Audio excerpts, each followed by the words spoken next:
Bonjour chers amis, c'est Cyril de Lille. Aujourd'hui, ça y est, c'est entériné depuis une semaine aujourd'hui le droit à l'IVG. IVG, c'est le nom policé de l'avortement. Eh bien, ce droit est inscrit dans la Constitution française. Le premier pays au monde qui inscrit dans la Constitution le droit à l'avortement, c'est la France. Quelle tristesse. Cérémonie. La cérémonie aura lieu le 8 mars, la journée du droit des femmes. C'est tout un symbole, hein, bien entendu. Tout un symbole puisque ce droit à l'avortement est présenté comme une avancée pour les femmes qui va vers l'émancipation des femmes, vers le combat mené par les féministes. Alors voyons voir maintenant dans cette vidéo si c'est bien, bel et bien un sujet de fierté. Bon. Un grand nombre de féministes donc galvanisés par la conquête des droits des femmes, qui existe depuis l'après-Seconde Guerre mondiale, le droit de travailler, le droit de vote, entre autres, eh bien voient ce droit à l'avortement comme une évolution qui va dans la même veine, dans la même continuité que ces droits que j'ai cités. Droit de travailler, droit de vote et droit à l'avortement. Voilà. Ça nous est présenté comme un espèce de package, une suite logique des choses sur lesquelles il n'est évidemment pas question de revenir. Sinon, eh bien, on est taxé d'être, à tort ou à raison, hein, on est taxé d'être réactionnaire, d'être un vieux machiste, patriarcal, c'est devenu une insulte. En fait, ces femmes, malheureusement, les femmes qui défendent ce droit à l'avortement, dans un cycle d'évolution comme ça, euh, qui prendrait ses origines, donc je le disais, depuis le début du combat féministe, eh bien ces femmes, elles sont esclaves du grand capital, autrement dit de l'argent roi. Je m'explique.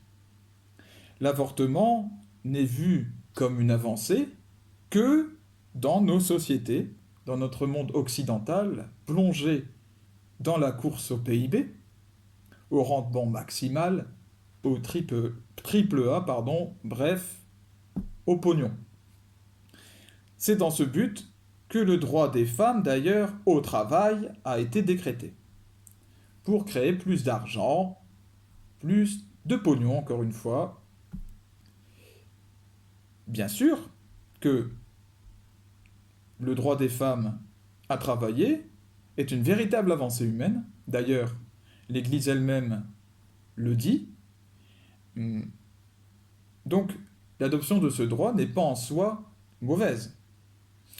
Le problème, c'est dans l'interprétation qui en est faite. Lorsqu'il sert à pousser les femmes occidentales à devenir individualistes, carriéristes, hein, parce que maintenant qu'elles ont le droit au travail, maintenant qu'elles ont le droit de vote, eh bien ça y est, c'est le message qui est donné, hein, par la société, c'est eh bien maintenant vous êtes autonomes, vous n'avez plus besoin de ces hommes, et donc eh bien vous faites ce que vous voulez, vous êtes des Wonder Woman. Eh bien, lorsque le message est celui-là, que les femmes deviennent individualistes, carriéristes, qu'elles voient leur épanouissement personnel avant toute chose, et au détriment de l'équilibre familial lui-même. D'ailleurs, est-ce qu'on parle encore d'équilibre familial? Est-ce que la famille, fonder une famille est encore un but en soi? La question est ouverte. Eh bien, à ce moment-là, en fait, concrètement, il n'y a plus avancée, mais recul. La destruction de la famille, c'est un recul. La construction de la famille a pris des siècles, des millénaires, et elle est le fruit d'une longue avancée. L'inverse est un recul. Lorsque ce mouvement individualiste et carriériste pousse à supprimer la vie en soi-même au nom de la maîtrise de son propre corps, pour ne pas être gêné par un bébé à élever, dans la recherche de soi-même, on n'a pas le temps de se donner pour un bébé, on n'a pas le temps de voir son corps bousculé, déformé, On n'a pas le temps de ne pas pouvoir travailler. Il faut bosser, il faut faire du fric. Il faut penser à son évolution de carrière. Il faut penser à son, à son évolution dans l'échelle de son boulot. Ah, bah alors là, forcément, lorsque ce mouvement individualiste pousse à supprimer la vie en soi pour ça, dans quelle direction est-ce qu'on va là? Voilà. C'est cette question-là qu'il faut vraiment se poser et que j'invite chacun à se poser, y compris peut-être les féministes, les défenseuses de l'avortement qui me regardent. Dans quelle direction, au bout, à la fin, quel est le projet de société? Quel est le projet de vie qui est présenté? C'est-à-dire des hommes et des femmes qui vivent séparément les uns des autres, qui pensent à leur vie, à eux, chacun personnellement, leur argent, leur réussite, leur épanouissement personnel, et puis des enfants, ben, si j'ai le temps, si à un moment je suis fatigué, si il m'arrive un accident et puis que je peux rien faire d'autre. À 40 ans, ben, à ce moment-là, qu'est-ce qui se passe? Il se passe ce que déplore notre président, c'est-à-dire une chute énorme de la natalité. Et étant donné la direction dans laquelle il fait aller le pays, hein, et puis le peuple l'approuve, hein, parce que l'avortement, c'est populaire, le droit à l'avortement. Eh bien, en réalité, il y a une fracture, hein, évidemment, dans le peuple. Mais il y a une partie du peuple quand même qui est derrière lui, bien entendu. Eh bien, le président, en fait, continue à faire aller notre pays vers la destruction de la natalité, une baisse de plus en plus importante. Mais il prétend l'inverse, il dit qu'il va sauver la famille et dans les actes, il fait des choses contraires. Mais ça, c'est quelque chose malheureusement qui est classique avec lui. La véritable avancée pour les droits des femmes, chers amis, est-ce que ce ne serait pas plutôt de leur garantir la possibilité de s'épanouir au sein de leur famille, de construire déjà une famille, parce que construire une famille, ça fait grandir. Quand on devient père ou mère de famille, on grandit. Quand on est consacré dans l'Église euh, et qu'on qu'on s'occupe de jeunes, qu'on est responsable spirituel, eh ben on grandit à ce moment-là avec cette responsabilité. Et puis quand on est célibataire, qu'on n'est peut-être pas fait pour se marier, mais que toute sa vie on va être éducateur, éducatrice ou s'occuper de personnes qui ont besoin comme ça des autres, eh bien on a une responsabilité. On grandit, on devient pleinement soi-même, on devient pleinement adulte en s'occupant des autres.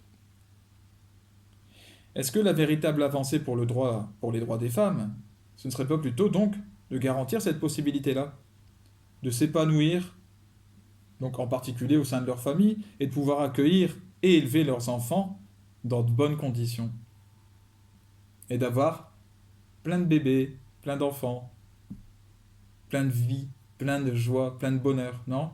C'est pas une avancée, ça, c'est pas bien. Par contre, supprimer l'enfant avec un médicament, quelque chose qu'il fasse dégager comme ça dans les toilettes ou je ne sais quoi, ça c'est vu comme une avancée. Voilà. Avec des conséquences traumatiques, évidemment, pour les femmes qui font cela, hein, qui sont reconnues maintenant, c'est public, hein, c'est un secret de polichinelle, que ces femmes souffrent dans leur âme elle-même, ils viennent briser quelque chose à l'intérieur. Ben ça, c'est vu comme une avancée, voilà. Et par contre, avoir beaucoup d'enfants, oh, nous ne sommes pas des vaches. Ça, par contre, c'est vu comme animal. Par contre, aller détruire la bête à l'intérieur, l'enfant à l'intérieur de soi, de manière bestiale, c'est ça que je voulais dire, eh bien ça c'est vu comme une avancée. Bon. Mais la contradiction arrive bientôt, ce sera ma conclusion, avec l'affaire Pierre Palmade. Étonnamment, quel rapport?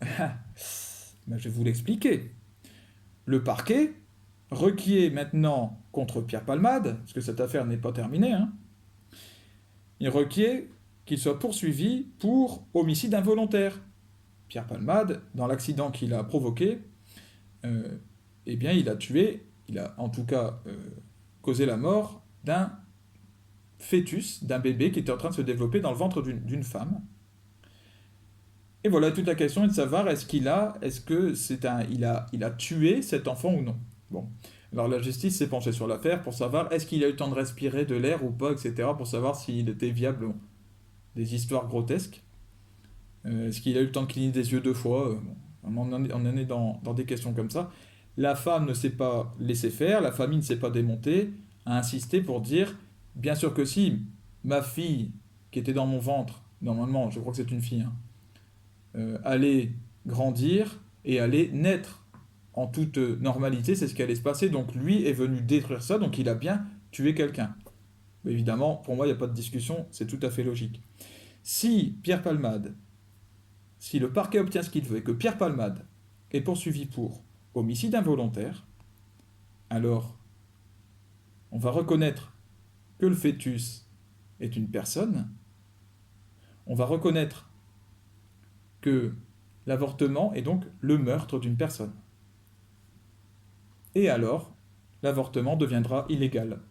Eh bien, je souhaite que c'est ce qui nous arrive. Peut-être que par cette sombre affaire autour de M. Palmade, eh bien, le royaume de Dieu va triompher sur la question de l'avortement. C'est tout ce que je souhaite et j'encourage tous ceux qui le veulent, tous ceux qui le peuvent, mes frères et sœurs chrétiens, à prier pour cela.